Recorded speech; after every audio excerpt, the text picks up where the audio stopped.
ఢీ show ఆగిపోతుందా? Hi, hello, నమస్తే, అందరూ ఎలా ఉన్నారు? నేనైతే చాలా బాగున్నాను. Welcome back to my channel Murali Kiran మాయ్. సో ఇప్పటి వరకు మనం ఢీ 1 నుంచి 20 వరకు అసలు నాన్ స్టాప్గా ఢీ సీజన్స్ అయితే కంటిన్యూ అయ్యాయి అన్నమాట. సో మీరు చూసుకుంటే ఎక్కడ బ్రేక్స్ అనేవి లేదనమాట.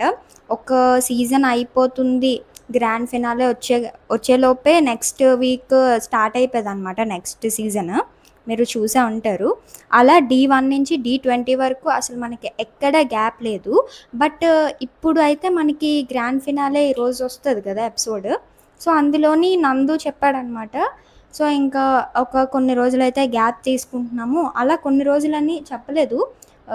ఢీ అయితే బ్రేక్ వస్తుంది ఈసారి 20 తర్వాత అని అయితే చెప్పారు. సో ప్రీవియస్గా ఉన్న జడ్జెస్, యాంకర్స్ అందరూ, సో వాళ్ళు కూడా వాళ్ళ మెమరీస్ చెప్పుకున్నారు ఢీ షో గురించి. చాలా ఇచ్చింది ఢీ షో అని చెప్పేసి. సో దీన్ని బట్టి మనకి ఏమర్థమవుతుందంటే ఢీ షో ఎక్కడైనా ఆగిపోతుందా అనే ఒక డౌట్ అయితే మీ అందరికీ వచ్చే ఉంటుంది. సో ఎందుకు అలాగా బ్రేక్ వస్తుంది అనేది నేను చెప్తాను. సో ఢీ చూసుకుంటే నేనే ఒక ఎగ్జాంపుల్. ఇప్పుడు ఢీ 1 నుంచి ఢీ 10 వరకు నేను ఆల్మోస్ట్ ఆ సీజన్స్ అన్నీ చూసాను. నాకు ఢీ 10 తర్వాత పెద్దగా సీజన్స్ నాకు అంత అనిపించలేదనమాట. నేను ఎప్పుడు చూసేదాన్ని కాదు తర్వాత. సో దానివల్ల ఏంటంటే ఆడియన్స్కి ఇంట్రెస్ట్ తగ్గిపోయిందనమాట ఢీ షో మీద. సో ముందు సీజన్స్లో ప్రీవియస్ సీజన్స్ లాగా అనిపించలేదన్నమాట. సో దానివల్ల టీఆర్పీ తగ్గిపోయింది. టీఆర్పీ అనేది కొన్ని సీజన్స్, గత సీజన్స్ నుంచి మెయిన్గా చూసుకుంటే ఢీ 15 ఆ సీజన్స్ నుంచి అయితే అస్సలు లేదు ఢీకి ఫాలోయింగ్. ఇంకా లాస్ట్ సీజన్ అయితే అసలు ఎలాంటి కంటెస్టెంట్స్ వచ్చారో నాకైతే తెలీదు. సో ఢీ షో క్రేజ్ అనేది తగ్గిపోతుంది. ఎంత కామెడీ జనరేట్ చేద్దామన్నా, డాన్సర్స్ని పెట్టినా అసలు టీఆర్పీ కొంచెం రావట్లేదనమాట. మళ్ళీ ఢీ 20 సీజన్కే కొద్ది గొప్ప వచ్చింది టీఆర్పీ. సో దీనివల్ల ఏంటంటే, సో ఈటీవీ వాళ్ళు కొంచెం ఏమైనా డిఫరెంట్గా ప్లాన్ చేయాలనుకుంటున్నారు. సో ఢీ షోకి అయితే ఫస్ట్ కొన్ని రోజులు బ్రేక్ ఇద్దాం అనుకుంటున్నారు. సో ఎక్కువ మంది ఎవరైనా మళ్ళీ ఢీ షో రావాలి, ఢీ షో మళ్ళీ ఢీ షోతో ఎంటర్టైన్ చేయాలి ఆడియన్స్ని అని ఎక్కువగా ప్రెజర్ వచ్చి ఈ కంటెస్టెంట్స్ని పెట్టండి, ఈ కంటెస్టెంట్స్ని పెట్టండి అని చెప్తారు కదా. సో అలా వస్తే ఏమైనా ప్లాన్ చేసే అవకాశం ఉంది.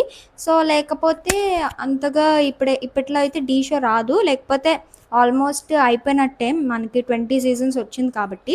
సో ఆగిపోయే ఛాన్సెస్ కూడా చాలా ఉన్నాయి. సో వాళ్ళది మన ఆడియన్స్ బట్టి ఉంటుందన్నమాట. అది మళ్ళీ షో స్టార్ట్ చేయాలంటే ఎక్కువగా ప్రెజర్ ఉండి ఈ కంటెస్టెంట్స్ని పెట్టండి, లేకపోతే ఆడియన్స్ నుంచి అలా కోరుకుంటాం కదా ఢీ షో మళ్ళీ ఎప్పుడు స్టార్ట్ అవుతుంది, అలా ఎక్కువగా అందరూ కోరుకుంటే మళ్ళీ నెక్స్ట్ సీజన్ ఒక 6 మంత్స్ తర్వాత, 1 ఇయర్ తర్వాత ప్లాన్ చేస్తారు. లేకపోతే లేదనమాట. ఎందుకంటే ఈ మధ్య కాలంలో ఏమవుతుందంటే ఏ షోస్కి అయితే టీఆర్పీ తక్కువ వస్తున్నాయో వాటిని తీసేస్తున్నారనమాట. సో ఇంకా వాళ్ళు అవి రన్ అవ్వడానికి వీలు లేదు. సో అలా చేస్తున్నారు. ఢీ షో కూడా వన్ ఆఫ్ ది లో టీఆర్పీ అనమాట ప్రజెంట్ చూసుకుంటే. ఒకప్పుడు అయితే చాలా టీఆర్పీ వచ్చేది ఢీ షో అంటే. అప్పుడు కూడా నిజంగా చెప్పాలంటే నాకు ఢీ షో అప్పట్లో నచ్చేది. ఉదయ్ భాను గారి యాంకరింగ్ కానీ, జడ్జిమెంట్ కూడా చాలా స్ట్రిక్ట్గా ఉండేది. అప్పుడు కొరియోగ్రాఫర్స్ కానీ, డాన్సర్స్ కానీ చాలా బాగా అనిపించేది. కానీ ఇప్పట్లో ఏంటంటే రొటీన్ అయిపోతుంది. కొంచెం డాన్స్ కానివ్వండి, జడ్జిమెంట్, కామెడీ ఎక్కువ ఉంటుంది. డ్యాన్స్ షోలో కామెడీ ఎక్కువ ఉంటుంది.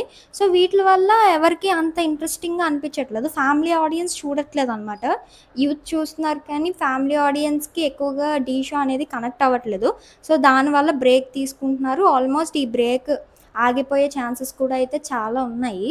సో ఎక్కడ మనకి ఎక్కువ ఢీ షో రావాలి రావాలి అని అనకపోతే మ్యాక్సిమం ఆపేస్తారు ఢీ షో కూడా. సో ఇది గైస్ అప్డేట్. అయితే ఆగిపోయే ఛాన్సెస్ అయితే 90% ఉంది. ఢీ షో అయితే మళ్ళీ మనకి రాకపోవచ్చు. వస్తే లక్కీనే. ఇంకా మంచిగా ప్లాన్ చేస్తారు. ఈసారి వస్తే మాత్రం మంచిగా టీఆర్పీ ఎలా వచ్చేలా ప్లాన్ చేస్తారనమాట. సో అది గైస్. సో ఈరోజైతే వెయిట్ చేయండి. ఈరోజు వెన్స్డే ఎపిసోడ్ అయితే వస్తుంది, గ్రాండ్ ఫినాలే. అందరూ ఎంజాయ్ చేయండి. విన్నర్ అయితే మనం ఆల్రెడీ చెప్పాం ప్రీవియస్ వీడియోస్లో. సో ఆ డీటెయిల్స్ కావాలంటే ప్రీవియస్ వీడియోస్ చూడండి. So thank you so much. Bye.